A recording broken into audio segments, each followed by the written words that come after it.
Now we are going to make a simple stock manager. Initially it will start with an empty stock. Then user can add, update and remove values in it. Let's see how it works. So these are the available commands to manage the stock. Let's add something. So add, let's say apple, set the quantity 30, and here comes our latest stock. Let's add one more item, mango. Sorry, the command should be add mango, and let's say quantity is 20, and our stock contains two items now. Let's say 20 apples are sold and I need to update apple quantity to 10. For that, update command apple, and the new quantity will be 10, and there you can see the apple quantity is updated. To remove, write remove, let's say apple, and we have only mango in the stock now. Programmatically, this program is nothing more than managing a dictionary. We start with an empty dictionary, then add and update items. So it's gonna be easy. First, we will make an empty dictionary and call it stock. Next, we will simply log it using formatted string. Then a message telling the available commands. Next, we will ask the user to type a command. And let's hold the value in variable C. But don't you think we need a loop here? Because we need to keep asking for the command. Yes, we will use a while loop here, because we don't know how many commands user will give. So while, and we will set the condition to true, and this loop will keep running until we use break statement in the loop body.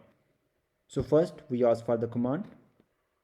Next we will ask for the product name and hold the user value in name variable. Next, ask the quantity, typecast it to integer and assign this value to quantity variable. So we got the command, product name and the quantity. Now it's the time to see which command user gave and update our stock accordingly. So if the command equals add, we will add this product in the stock. So create a key name in stock, whatever name user entered, and set its value to quantity. And if the name will be apple and quantity 20, this is how our dictionary will look like. The key value pair will be added. Next, elif, the command is update, then simply update the quantity. So write stock, the key name, and the quantity should be updated to user given quantity. If you notice, the code to add and update is the same. So let's remove redundant code and say if command equals add or command equals update. Do this, which simply means update the stock dictionary. Next, we have remove command. So elif command equals remove. We need to delete the item from the stock. So stock dot pop name. So remove the key having this name. If it will be apple, that will be removed from the dictionary. Next, we don't need else part. Okay, so we have taken user input, updated the stock. Now the last thing we need to do is show the updated stock. So tell the user, hey, your stock is, and log the stock dictionary. We are done with the coding part. Now let's go ahead and test this. Okay, let's add apple, quantity 20, and apple is added to the stock. Looks cool. Let's add one more item, mango, quantity 30, and here comes our latest stock. Now let's remove the mango. Remove mango. It's weird. Instead of removing mango, it's asking for quantity. That's an issue we need to resolve.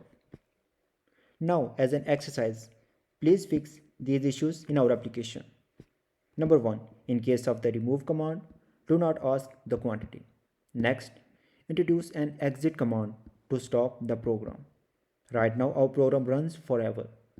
And last, in case of the wrong command, say invalid command. So please pause this video, go ahead and code this program as I did and fix these three issues. And I will tell you the solution after a few seconds. So in case of remove command, do not ask the quantity. For this, we will simply move the quantity input inside this if block. So only in case of add and update commands, we will ask the quantity. In case of remove, no quantity. Next, let's introduce an exit command. So over here, after taking command, if the command equals exit, simply break the loop.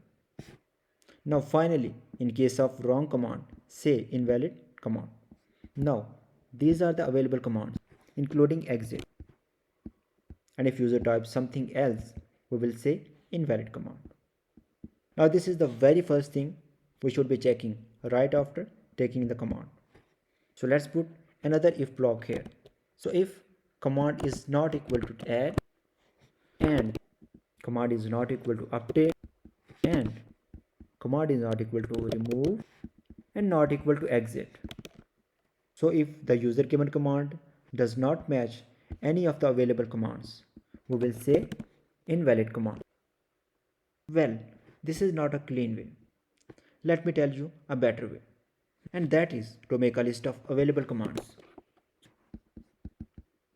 Let's delete this and here check if command does not lie in available commands list by using not in operator. Not in available commands. So see not in available commands. This means the user given command does not exist in available commands list.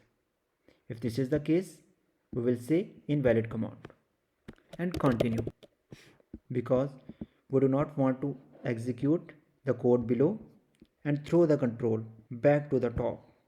So user can give a valid command. That's all we needed to do. So number 3 also done. I hope it's clear now.